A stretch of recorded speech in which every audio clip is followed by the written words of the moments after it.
So you're thinking about including a life interest for someone in your will. That's cool. It can be a really helpful option in many cases, but there are some things you need to consider before you jump in. First though, let's back up the bus a bit. What is a life interest? A life interest is when you give someone named in your will the right to use and/or generate income from something for a set period of time, most often the family home. After this, the asset gets passed on to the final beneficiaries named in the will, and they become the new legal owner. Now, usually a life interest lasts for the recipient's lifetime, hence the name, but it can also end earlier if you choose, perhaps after a certain number of years, or if they remarry.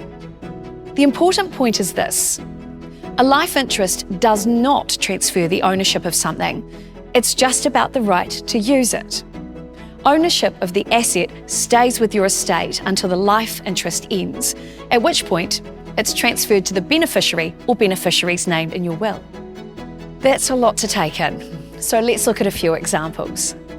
Gary wants his wife to continue living in his home for the rest of her life, but ultimately, he wants to ensure his children from a previous relationship will inherit the property.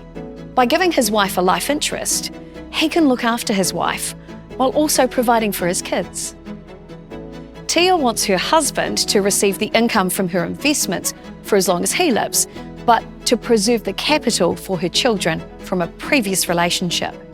She gives her husband a life interest, so he gets the income it earns, and then after his death, the fund is distributed among Tia's children. So as you can see, there are some really good reasons to use a life interest, but there are also some other aspects you need to be aware of. Firstly, remember how giving someone a life interest in a property or asset doesn't make them the owner. Well, that means it needs to be held in your estate by the executor or trustee, potentially for years or even decades until the life interest comes to an end. That delays the distribution of your estate, so your final beneficiaries need to wait before they get their inheritance, and not everyone might be happy about that.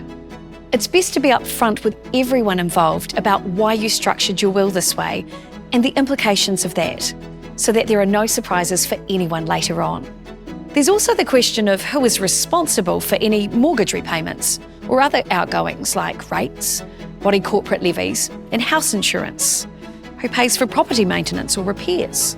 If you decide your estate should be responsible, ask yourself, do you have enough to meet these ongoing costs for the full length of the life interest?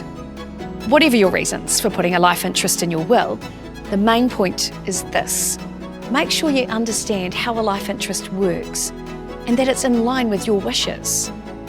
It's a good idea to seek professional advice from your lawyer or an organisation like Public Trust. If you'd like more information or to set up a will with a life interest, please do get in touch. We'd be happy to help.